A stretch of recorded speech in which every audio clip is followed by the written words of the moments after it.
আসসালামু আলাইকুম ভিউয়ার্স, সবাই কেমন আছেন? আশা করি সবাই ভালো আছেন। তো আমার হাতে একটি ডি-লিং রাউটার দেখতে পাচ্ছেন।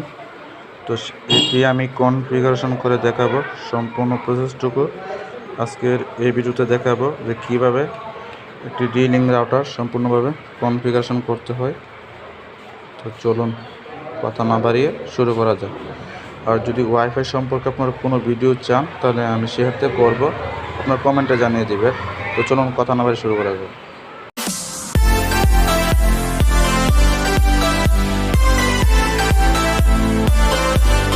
তো ভিউয়ার্স, আমি চলে আসলাম আমার মোবাইল স্ক্রিনে।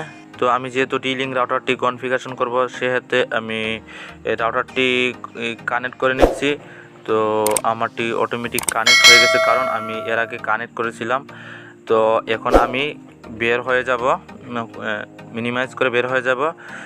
তো বের হওয়ার পর আমার জনপ্রিয় ব্রাউজার হচ্ছে ক্রোম। আপনারা যে কোনো একটা ব্রাউজার নেবেন। তো আমার ক্রোম ব্রাউজার, আমি ক্রোম ব্রাউজারে ক্লিক করলাম। ক্লিক করার পর ঠিক এরকম একটা ইন্টারফেস আসবে। তো ইন্টারফেস আসার পর আপনারা সার্চ বাটন দেখতে পাচ্ছেন, এখানে একটা ক্লিক করে দেবেন। তো এখানে একটা ক্লিক করে দেওয়ার পর একটা আইপি অ্যাড্রেস লিখতে হবে। ডিফল্ট আইপি অ্যাড্রেস হচ্ছে 192.168.0.1, এটি হচ্ছে ডিফল্ট আইপি অ্যাড্রেস। তো লিখে আমি এটি ইন্টার করে দিচ্ছি। তো ইন্টার করে দেওয়ার পর ঠিক এরকম একটা প্রসেস আসবে, ডি-লিং সেটআপ পেজ নামে প্রসেস আসবে। আসার পর আমি একটু জুম করে নিচ্ছি। নেওয়ার পর দেখতে পাচ্ছেন ডিএইচসিপি সার্ভার কানেক্ট করা আছে। সেই ক্ষেত্রে আমি পিপিওই সার্ভার কানেক্ট করে নিব। তো কানেক্ট করে নেওয়ার জন্য আমি ইউজার আইডিটা দিয়ে দিচ্ছি। তো আমার ইউজার আইডি আমি দিয়ে দিচ্ছি। তো দিয়ে দেওয়ার পর আমি পাসওয়ার্ড এখন দিয়ে দিব। তো আমার ইউজার আইডির পাসওয়ার্ডটা আমি দিয়ে দিচ্ছি। তো দিয়ে দেওয়ার পর তো ভিউয়ার্স দিয়ে দিয়েছি। দিয়ে দেওয়ার পর এসএসআইডি দেখতে পাচ্ছেন, এটা হচ্ছে আপনার রাউটারের সিগন্যালের নেম। তো আমি আমার রাউটার সিগন্যালের নেম চেঞ্জ করব। তো আমি আমার রাউটার সিগন্যালের নেম চেঞ্জ করতেছি। তো থাকুন আপনারা। তো রাউটার সিগন্যালের নাম চেঞ্জ করার পর এখন হচ্ছে পাসওয়ার্ড, আমি আমার পাসওয়ার্ড দিয়ে দিচ্ছি পছন্দ অনুযায়ী। তো পাসওয়ার্ড দেওয়ার পর দেখতে পাচ্ছেন সেভ অ্যাজ কানেক্ট। তো এইখানে একটা ক্লিক করে দিবেন। তো সেভ অ্যাজ কানেক্টে ক্লিক করে দিলাম। দেওয়ার পর দেখতে পাচ্ছেন এটি সেট আপ হয়ে গেছে। তো সেট আপ হয়ে যাওয়ার পর দেখতে পাচ্ছেন। তো এখন আমরা কি করব, এটার ইউজার হচ্ছে অ্যাডমিন, এর পাসওয়ার্ড নেই। তো লগ ইনে ক্লিক করলে অটোমেটিক বের হয়ে যাবে। তো বের হয়ে যাওয়ার পর আমরা কানেক্ট করব।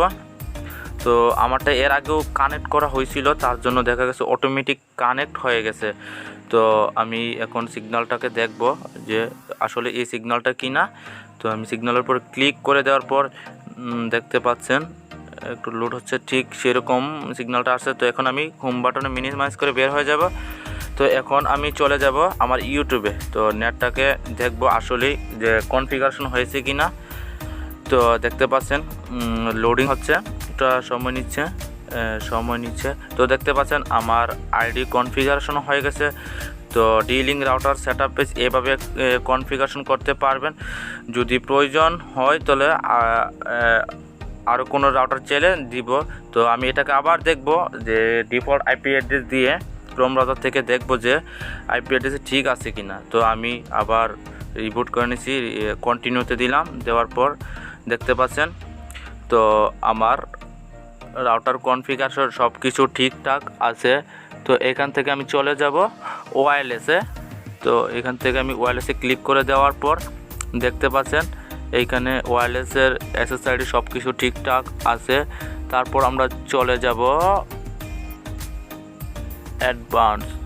অ্যাডভান্সে চলে যাওয়ার পর দেখতে পাচ্ছেন সব কিছু ঠিক আছে, সব কিছু ঠিকঠাক আছে কিনা আমি দেখতেছি। তো দেখতে পাচ্ছেন সব কিছু ঠিকঠাক আছে। তাহলে এই ছিল আমার মূল ভিডিও। যদি ভালো লেগে থাকে তো চ্যানেলটি সাবস্ক্রাইব করে পাশে থাকবেন। ধন্যবাদ। তো আজকের মতন এই পর্যন্তই।